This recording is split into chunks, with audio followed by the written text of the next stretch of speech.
of you that can't make the full meeting, there'll be a recording of this and we will circulate it afterwards along with the slides and the document that Kirsten has produced. So welcome everyone. I'm Bob Frost and I'm not Louise Speakman again. I'm a faculty librarian here at Lancaster and I'm sitting in to chair the systematic review conversations today. So today we have with us Kirsten Elliott from the University of Nottingham. And Kirsten is a research intelligence librarian and previously worked for Imperial College as an NHS support librarian. She's also co-founder of Library Jobs and works as a peer reviewer as well as an information specialist for the Campbell collaboration. We'll take questions as we go throughout the presentation. I think Kirsten's got sections where she'll ask the questions as we go. We're also monitoring the Q&A and the chat. And Kirsten, if we don't have time to get through all the questions, are you okay to follow up with those and answer in the chat after the talk? Yeah, that's absolutely fine. Brilliant. And I'll give you a quick reminder at 50 minutes, just so we've got a rough idea when we're going to finish. It gives people a chance to maybe ask questions, but I'm not going to rush you. It's just as a prompt to say you've got 10 minutes or so left of the meeting. So enough of me. I will pass you over to Kirsten for today's systematic review conversation. Thanks very much. And thank you to the whole systematic reviews conversations team for inviting me and putting on these events. I know they're really valuable for the whole library and systematic review community. So I'm going to be talking about peer reviewing reviews, the role of librarians and information specialists.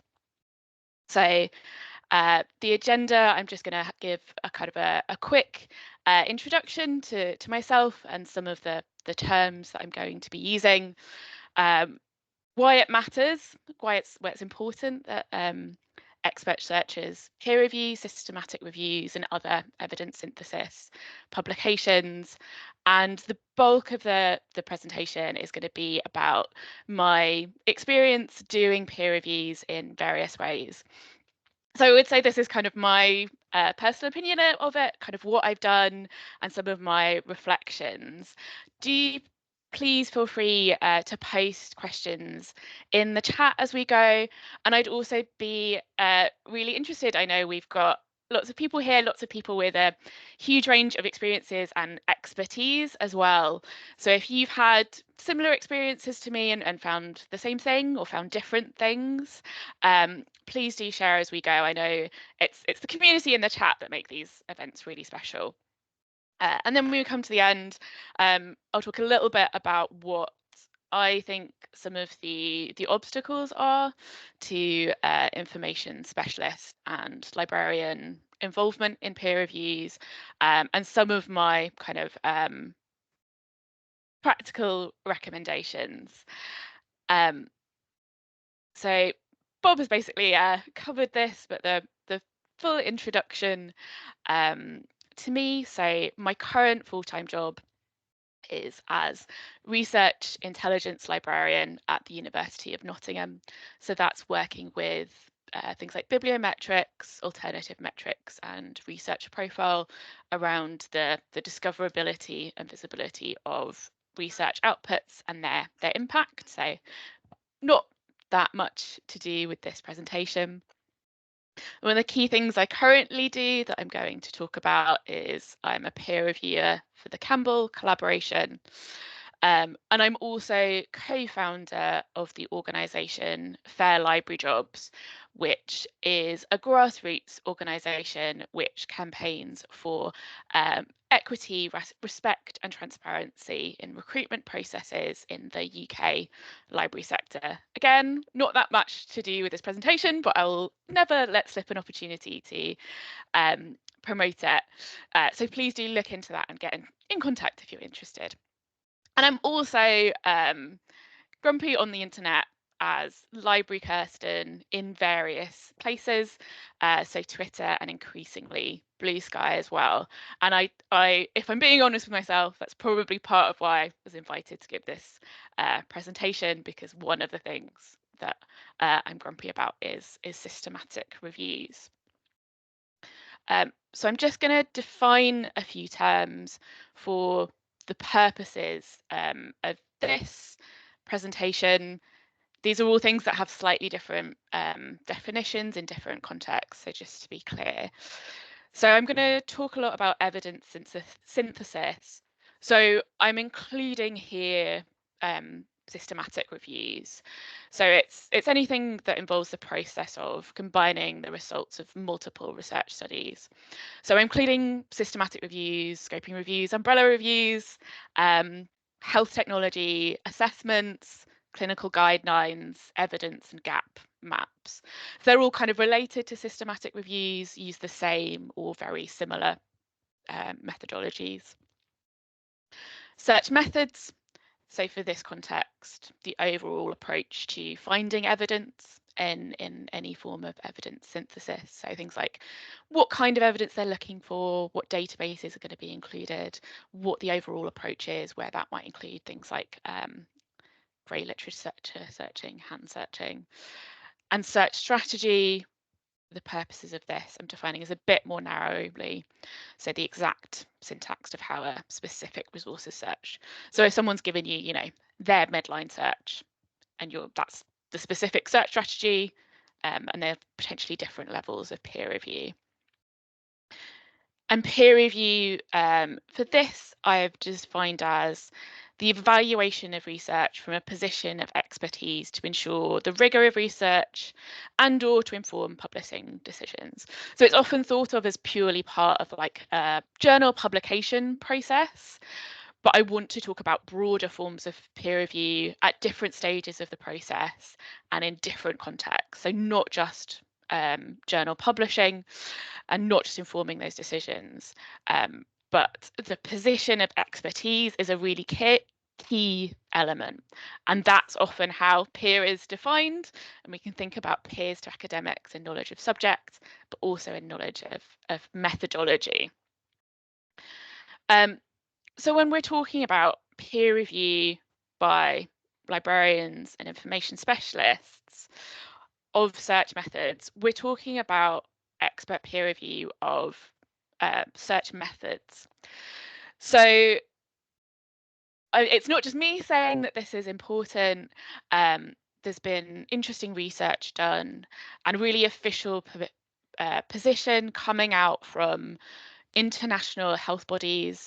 So this quote is from a letter published by a number of health library associations globally, addressed, I think, to the International Committee. Sorry, I think someone needs to mute themselves. Thank you. So this was written by various health library associations to the International Committee of Medical Journal Editors. And it goes into quite a lot of kind of robust evidence of why this is important, what matters.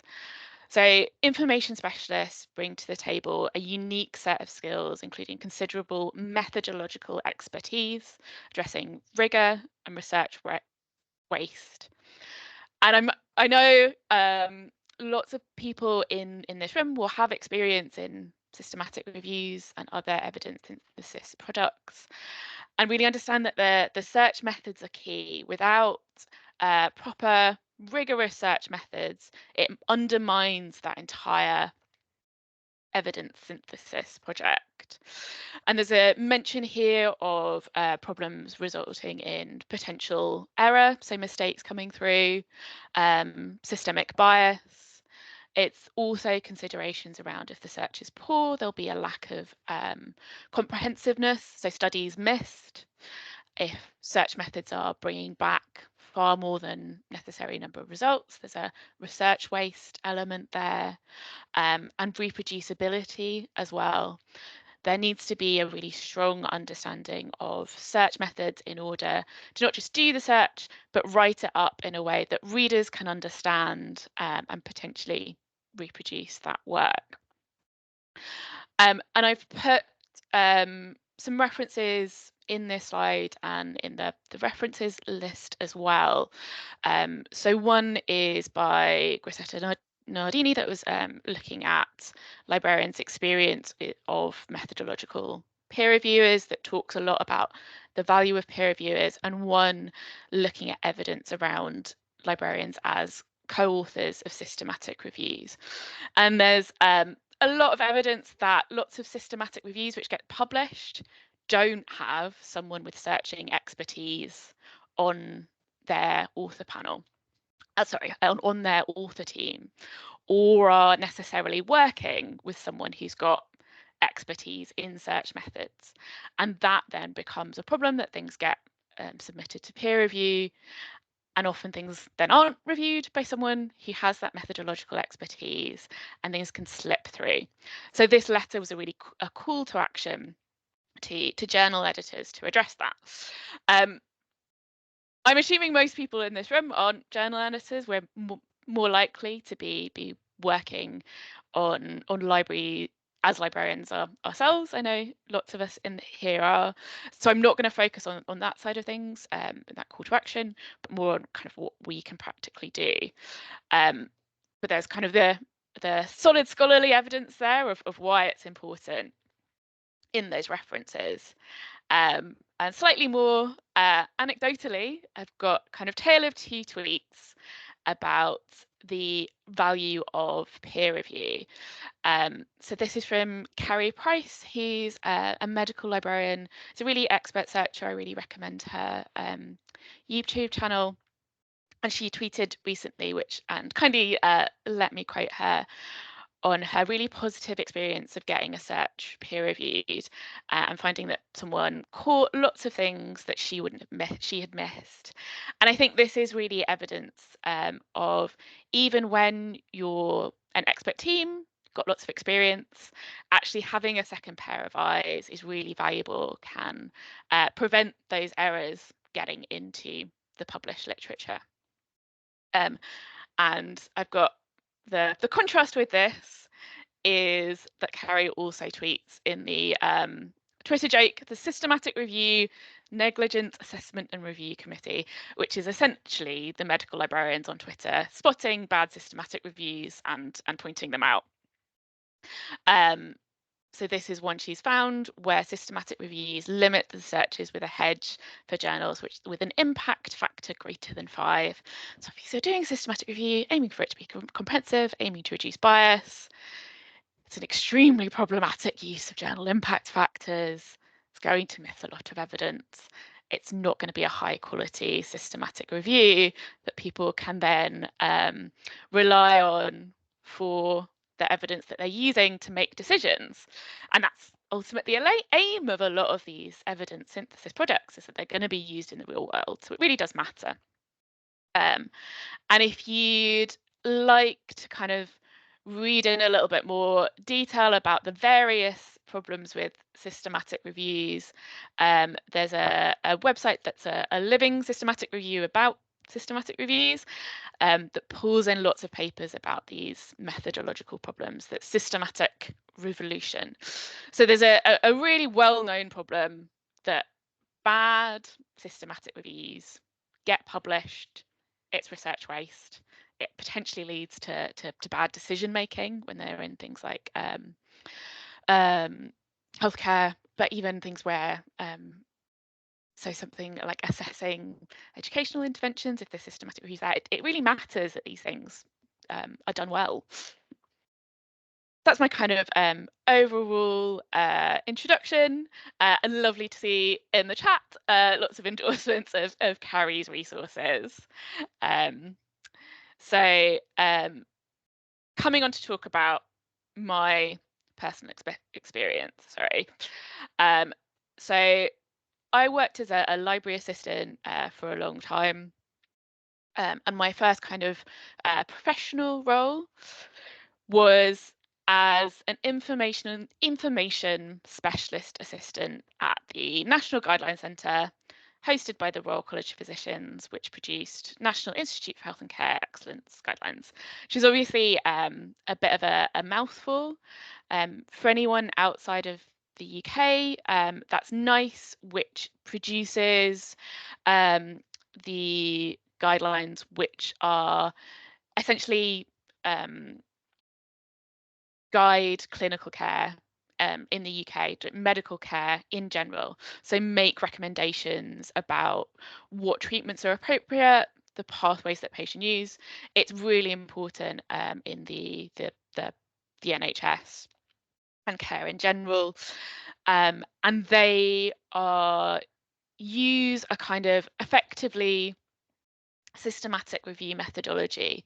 They are composed, or the clinical guidelines are composed of evidence reviews that follow a systematic review methodology created by a team of people with both methodological and subject expertise. So there'll be health economists, systematic reviewers who do the kind of screening and meta-analysis, and information specialists. And then there'll also be topic experts who are health professionals around that particular condition of issue, generally drawing from different professional groups and lay members as well. So it's a huge process, huge expertise. I've got a link to the guidelines manual in the notes if you are interested. And part of that process is the quality assurance of every search, at least the initial Medline search, generally often the translations as well, at least by one information specialist, sometimes by more than one. So, and that quality assurance is embedded in the development of the guidelines and also in the training process for staff. So I have to say this was a little while ago now. This was 6-7 years ago. So the NGC doesn't exist anymore. It's been brought into the NICE.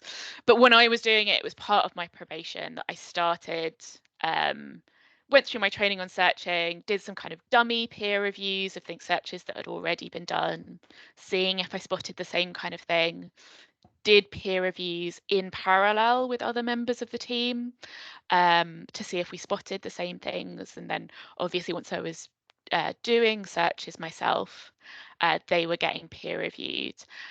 I've put a link, reference to a paper by Paul Levay, which talks about the NICE pathway, which isn't quite what I did, but is very similar and is worth having a look at and reading that.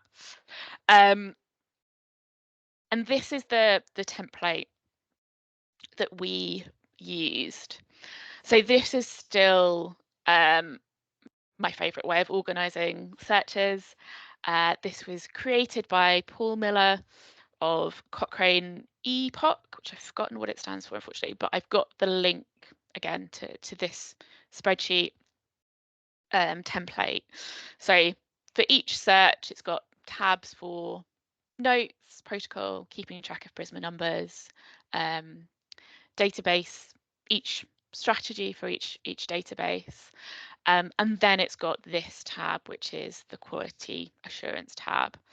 So this is based on the press checklist from CADS, the Canadian Health Agency.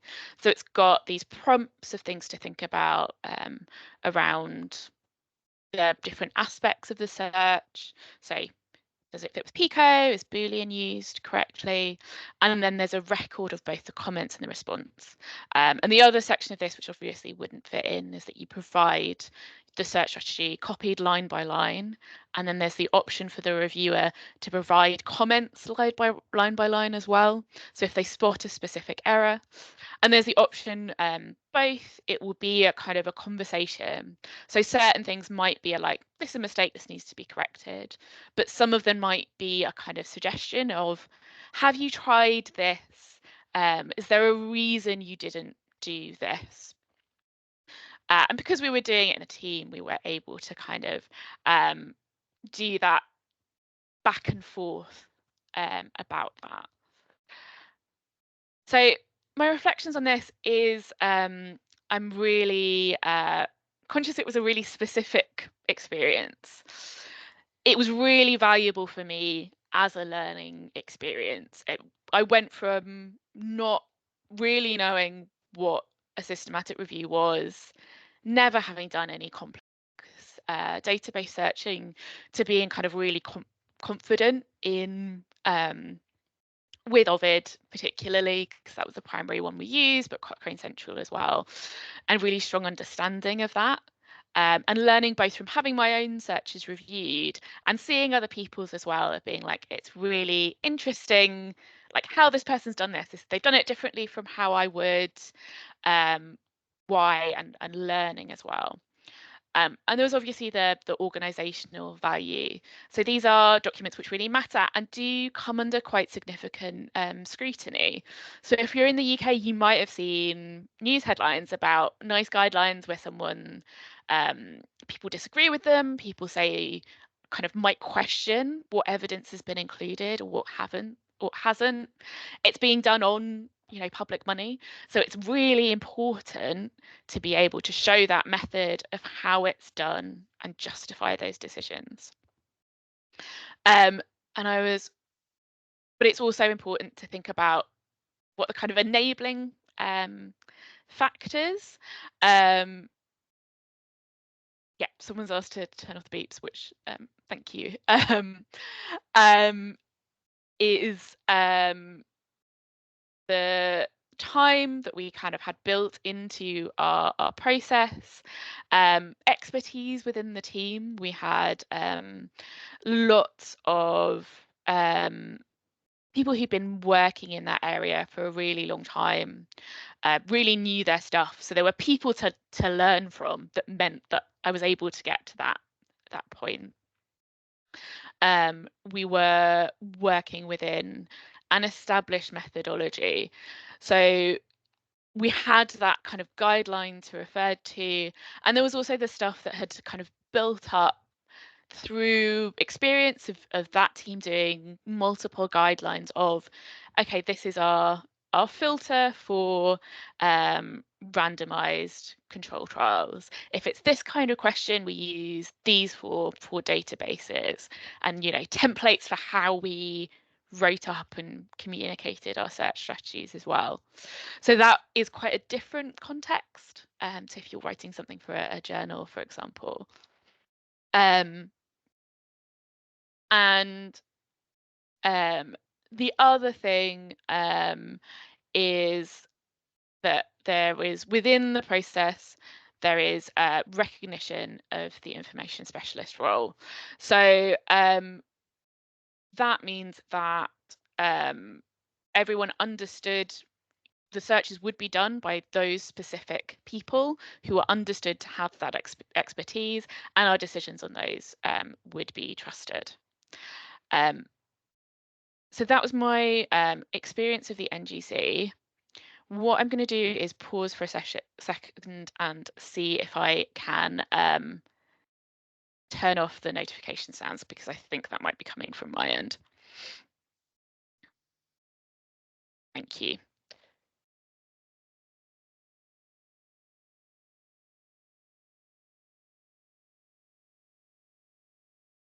Thanks, Kirsten. I wasn't sure how to do it from my end. I wasn't getting the bleeps, so if you can do it from your end. Yeah, I think it's mine. They stopped for a bit and then they came back. Cheryl says they've stopped, so you've done something there. Stopped for everyone else, but not for me. So I'll see. Apologies. The number of times I've delivered on Teams, I should have got this all sorted by now.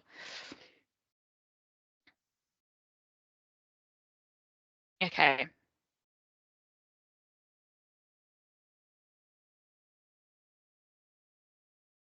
Yeah, so I think I've switched them off for me, so hopefully they will stop coming through, but apologies about that. It looks like there's been a really interesting discussion in the chat about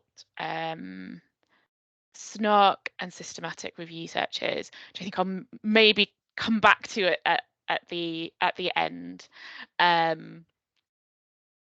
And make sure we've got time to cover everything. But I'll go on next to my work as an NHS support librarian. So this was the next role that I had after working at the NGC in the beautiful St Mary's Library based at Imperial College London, but providing library services for a number of NHS trusts in Northwest London, working with a huge range of different NHS staff. And this was a really varied role and quite different from the kind of very prescribed information specialist role. Part of that was doing evidence searches for staff. So people would say, I need this information to inform a clinical decision, or I'm doing a publication, and I'd go away and find it, do my Medline searches. Sometimes that would end up in a systematic review or another publication. Sometimes you wouldn't know that might be the case, that might be happening. It felt like quite a different situation from when I was in my previous role. Another aspect of that role was teaching NHS staff, so teaching literature, searching, and also critical appraisal. So that was critical appraisal of randomized control trials, other forms of published evidence, but also systematic reviews. So having really interesting discussions with experts in a topic in some cases, where we did bespoke teaching, talking about the methodology of systematic reviews and discussing them. So through that, it meant that I was encountering lots of published search methods. I think this kind of tips into something in the chat and something connected with some of the snark stuff that Carrie shares and others, is that lots of those published search methods were really poor. And having come from this environment where I was really rigorously trained, every single search was peer reviewed, we were super careful, and then I was encountering kind of stuff in the wild that was just very poor or inadequately reported, or just quite weird. It was a bit of a jolt. And in terms of doing my own searches, most of my searches weren't peer reviewed, because that wasn't sort of part of our process. And doing that at first, I found it was almost quite scary that I was being trusted to just be, this thing came in by email, I worked out how to do it, I did it, no one else looked at it. So that it was kind of made me quite nervous at first. And I provided feedback, lots of feedback on people, doing their search strategies, but far less kind of proper reviewing. There were a few things that I did get reviewed where I knew something might be part of a systematic review, for example, or where something was tricky and I needed a second opinion because I wasn't sure I was missing something. But it did mean that I got far fewer of my searches peer reviewed, and I was reliant on informally talking to colleagues, and on one occasion using the press forum, which is a forum of librarians where you can submit your searches and someone else will pick it up, fill in the word form for you, give you some feedback. And that was really helpful. The time that I did it was really useful feedback, and it's based on a reciprocal relationship. So the idea is you join, you get your search reviewed, you do a review an equal number. So kind of my reflections on that experience and why it was challenging and why I did far less. There was just kind of less time and a lack of clarity about the process. And it kind of, every search was different. So you might hear from someone at the very beginning of the process where they didn't even know what kind of publication it was going to be, if there was anything out there about the topic, people who have different levels of experience. So some they're asking you for research and you're having to kind of go and explain what what a database is, for example, and then different expectations. Yeah, I can see kind of comments about people coming to you and saying, I want to do an SR, but I don't have much time for too many results and search strategy. So yeah, there isn't, whereas when I was working for the NGC, there was kind of the time and the understanding of, we need to be comprehensive. We, if this is as many results as we need to screen to be thorough, then that's what we'll do. I think related to that, it is difficult to get recognition of the importance of searching expertise.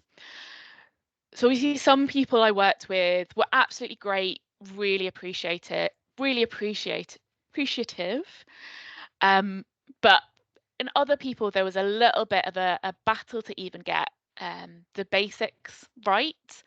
I think that's, I don't think I'm unique in that, of kind of having to explain of like, yes, you do need, if it's going to be published as a review, you do need more than one database, and you probably can't do it as a single author, and it's going to take you X amount of time, and actually kind of being listened to in those circumstances can be quite challenging.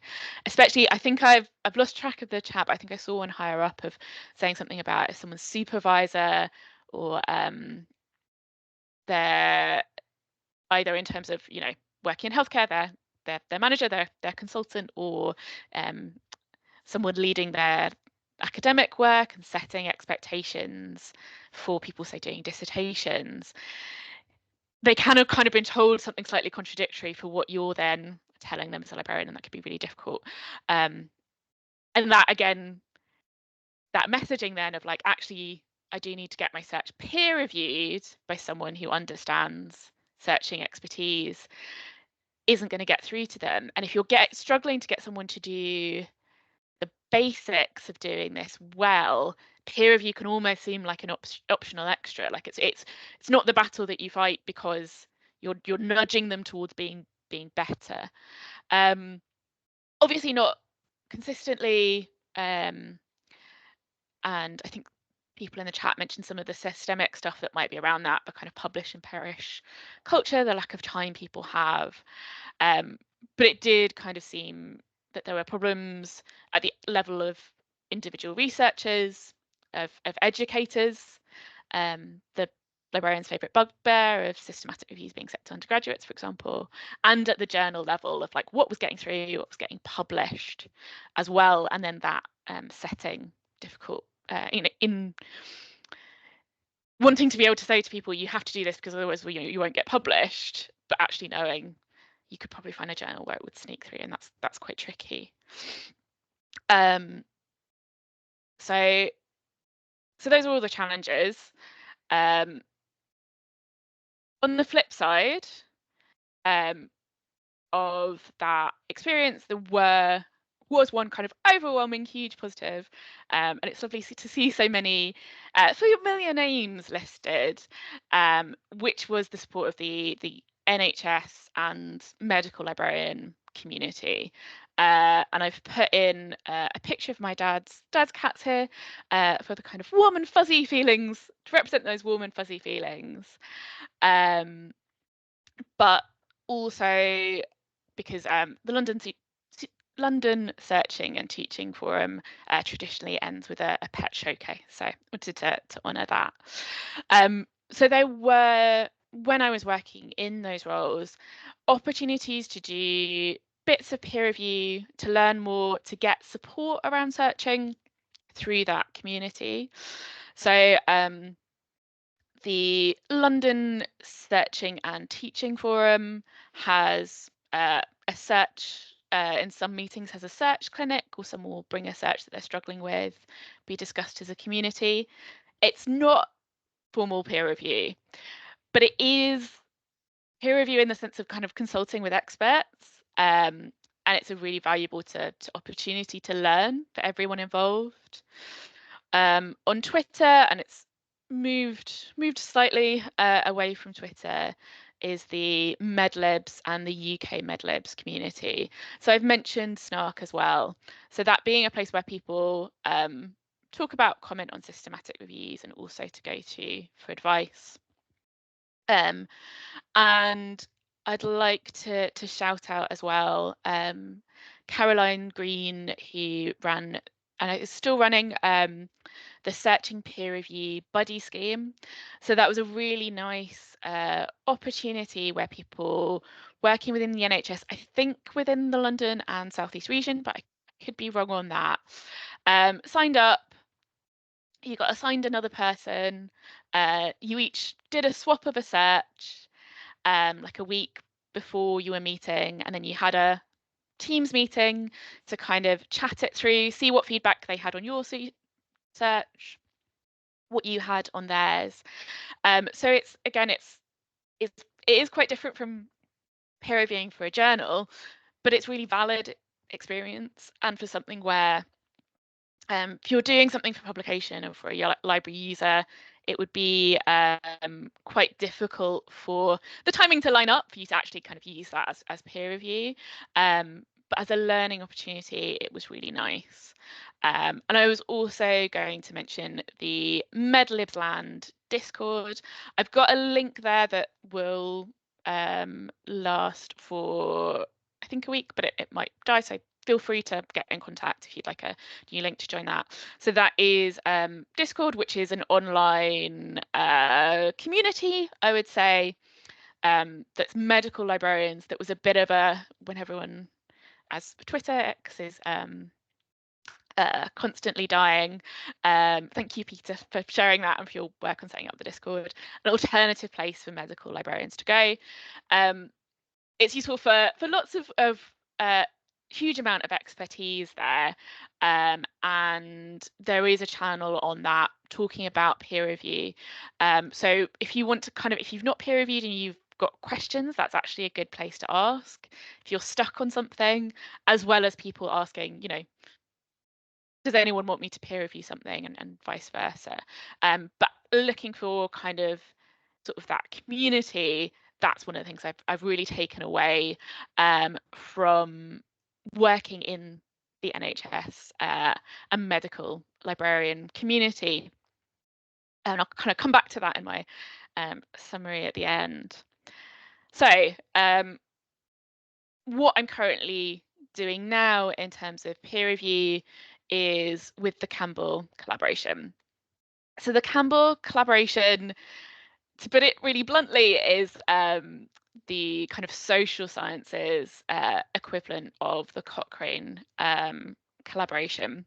So it looks at evidence around lots of different topics, including things like international development, social interventions, trying to move towards essentially evidence-based policy in areas like education, social policy.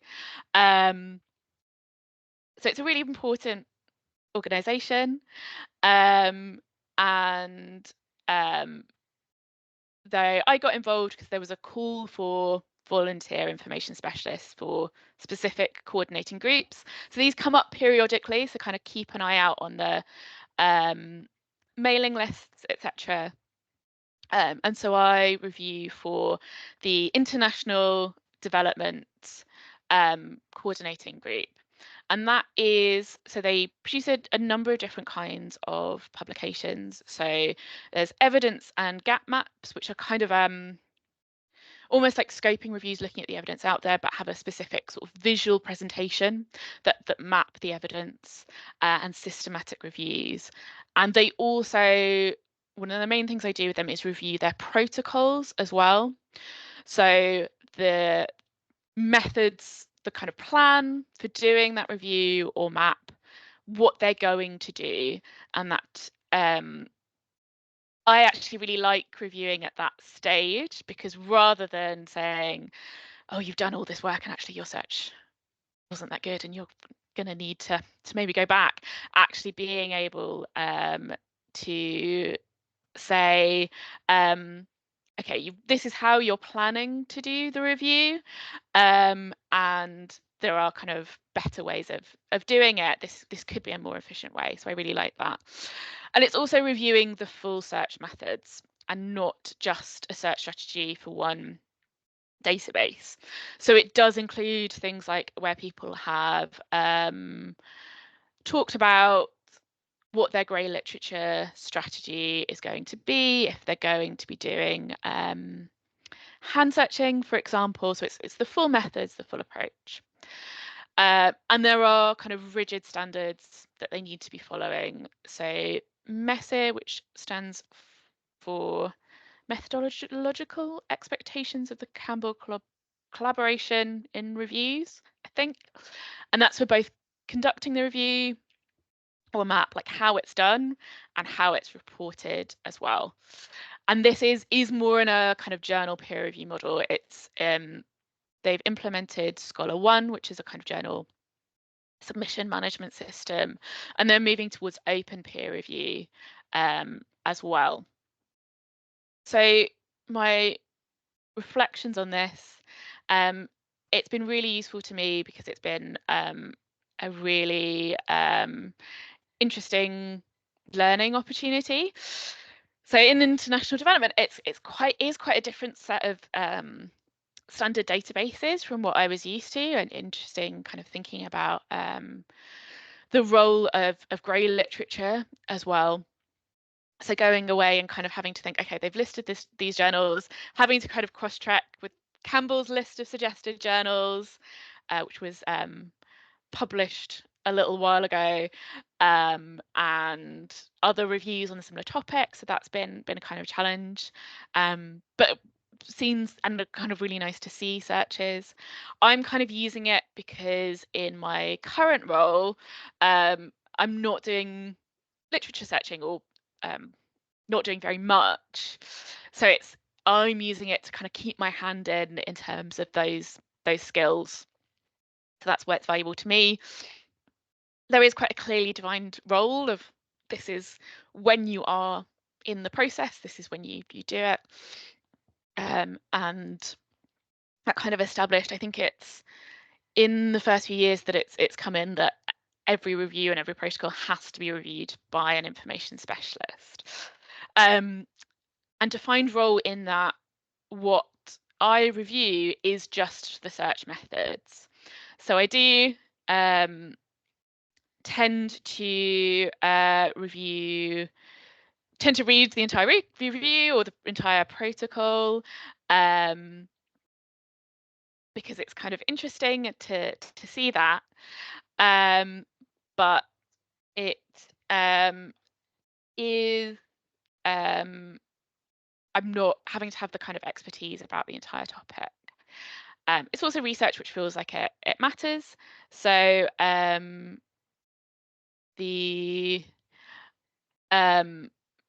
it's kind of, I'm looking at recent ones I've done on kind of gender empowerment interventions in sub-Saharan Africa, for example, really interesting.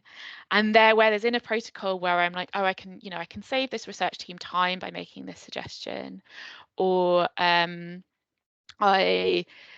for example, there was one where someone's asked about grey literature. So that is things like policy documents, things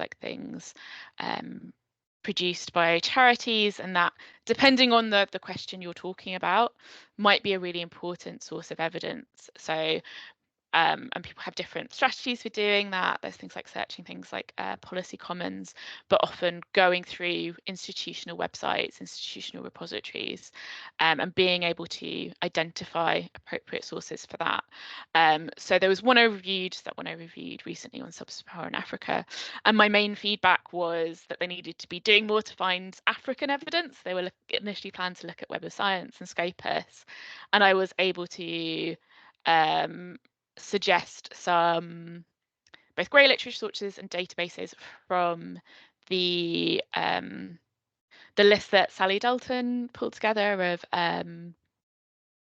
resources in the Global South, and from other reviews I'd looked at. So it felt like I was able to make a really important suggestion there. Hopefully that was a question that Bob, you wanted to come in on. Perfectly done, Kirsten. Yes, thanks. I was just going to flag up Eleanor's question, but you already answered it, so yeah, wonderful. Great. But the final thing I would say in my experience with the Campbell collaboration, even though it's an organisation with a huge amount of expertise in this area, there can still be a knowledge gap for some authors and editors. So a lot of the reviews and protocols I've looked at have been great, but there have been a few when I've kind of gone, oh no, and like had to give, particularly with the reporting of the searches I'd have to say. So where it's like they've, you know, given me search from one database and it's been fine, but not enough information on everything else. So I've had to give quite thorough comments coming back. There's also, you provide your comments, they go to the authors, they then come back to the editors. And there's been some cases where authors have responded in a way that an editor's signed off on, has basically said, yep, you've responded to this comment. And if I'd seen it, I would have been like, oh, that wasn't really an adequate response. So that's been a big learning lesson for me, is being really crystal clear to say, I recommend these changes, and once these changes have been done, it needs to be re-reviewed by me or another information specialist, and being clear about that. So this is kind of my slightly fuzzy being grumpy on the internet section, and with a question mark of kind of whether this really counts about peer review, and this maybe comes back to some of the conversation that we had, conversation that was going on in the chat at the start of what do you do when you come across a really terrible systematic review? And I've done a number of things that have had kind of various responses, and I'm not kind of convinced of the value of any of them necessarily. I think it is a really tricky issue. So letters to the editor is one option. So the things like the letter put out by the Health Libraries Association is a really important intervention. I've done when I spotted a really poor guidance article on how to perform a systematic review in literature, systematic literature and meta-analysis. I then wrote a letter to the editor about that, and got into a kind of sort of back and forth with the authors about that I've linked to, where it was, I mean, I'm glad I did that, and that letter to the editor is there if anyone looks at that guidance, but it did really feel like my expertise wasn't being taken seriously. And I also kind of almost had a subtitle of this of librarians, you can't make it worse, because there are people writing guides to systematic reviews and lots of systematic reviews who don't know what they're doing. And even if you've got very basic knowledge of searching, you can probably improve what's going out there. Social media is another one. So this was kind of the discussion about the snark. And this is something that kind of the MedLibs community do, is we talk kind of on Twitter and other places about systematic reviews and other methods done poorly. And I'll come back to the comment quite a while ago, Tom, of how useful do you think it is to draw attention to deficient SR searches, like on Snark on social media? It's very tempting and it makes us feel better, but does it change anything? Yeah, and are there other strategies we could pursue? And I don't know the answer to this. I think sometimes it's about education within the community. So sometimes you'll see a Snark thread and you'll be like, I didn't know that was an issue, or this is something to kind of learn from. And it's whether, if you're doing something on social media and you're linking to that paper or you're naming the paper, the authors might see it. And I've had one incident where I did this and someone was like, it's not okay that you're sharing this link and talking about them behind their back, which was actually one of the authors who had published this guidance that I disagreed with, and I ended up deleting that tweet. And I think if you're tweeting anonymously, not anonymously, but not naming it, there is a different obligation than if you are doing it in a way that someone could find and know it was about their work. If someone's work is in public, then it's sort of fair game to criticize, but thinking about kind of doing that kindly. But yeah, a bit of an unknown. And some of the other strategies, so yeah, letters to the editor, again, bit of a mixed kind of whether it was worth the effort, because if I'm writing a letter to the editor, I'm going to take time and write it well and have proper citations in it, and that isn't quick or easy to do. There are other options on certain platforms. So BMJ, and I think all of the BMJ journals allow rapid responses. Curious is another one, which is kind of mega journal that publishes a lot, seemingly with extremely little peer review, and claims to be enabling post-publication peer review with its comments section. Both of those I've done, not with systematic reviews, but with other methodological issues in BMJ, and had rapid responses from the author. And that then means that anyone looking at that paper on BMJ will see the rapid response it will get linked to. Obviously, it's not going to come depending on how you're searching. You're not necessarily going to come across it, but it is at least there, meaning that other people reading that article might read it. The same with Curious. And you have, at least in theory, raised it somewhere the author can see and maybe learn from and maybe do differently next time. At least the editors will see, maybe learn from. I haven't seen strong evidence of that learning. So I think if you've got the time, particularly, you know, if it's something where you can just do a short comment, or maybe you could link to some of the stuff that's been published about, you know, the importance of having a librarian co-author, or just linking to Prisma and saying, like, this doesn't comply with Prisma, what you're doing.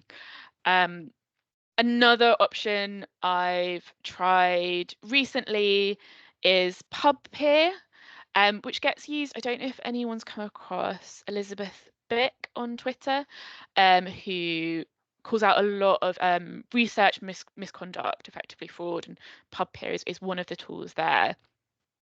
So this again enables you to comment on any published article, and there are various sort of browser plugins that mean that whenever you're looking at an article, the comments will come up if there are PubPeer comments. So I've got it enabled, and this is kind of what it looks like if you're looking at an article, and it will say one comment by X.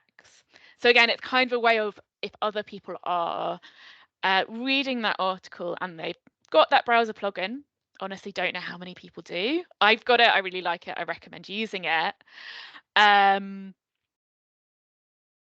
That's another way, another thing to try.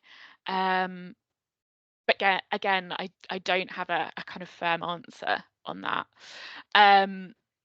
Yeah, question I've spotted from Ruth about I'm getting post-publication peer review comments aren't anonymous like peer review would be.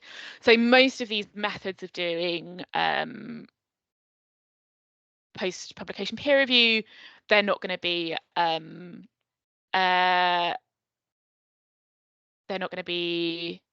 anonymous. I think PubPeer you can have a pseudonym, but I think the norm is that you have, and you put your real name on it. But increasingly kind of standard journal level publication, peer review is moving to an open peer review where people can see your comments, and there's kind of a bit of a back and forth. I don't think it's settled of whether the benefits versus the downsides of open peer review, but it is certainly something to consider if you want to do any of these kind of post-publication methods, that like it's going to have your your name on it, and will you stand by your comments? And hopefully what you'd say on Twitter you'd stand by, or other social media you'd stand by anyway. And yeah, rapid response comments is, yeah, you would have your name on it. Yeah. I've just realized I've got 5 minutes. So the obstacles that I think people come across, there's time limitations, so particularly work and people in like the NHS, actual lack of expertise of people not having the kind of confidence to, not having the knowledge to do things, perceived lack of expertise. So this might be amongst sort of editors and journal authors, lack of opportunity. So I've linked to the Librarian peer reviewer database, which is one option to sign up to peer review journal articles, sorry, if you'd like to. It's got slightly stringent conditions on who can join. I will warn you that, but that is one option. And there's also the press forum I've linked to there, and lack of incentive as well. Big issue to get in, but obviously this isn't paid work, so completely understandable if you don't have that incentive, you don't have the reward, that you don't want to do it. So my kind of recommendations, to use peer review as a learning opportunity. So I've talked about those various ways, potentially as a teaching opportunity.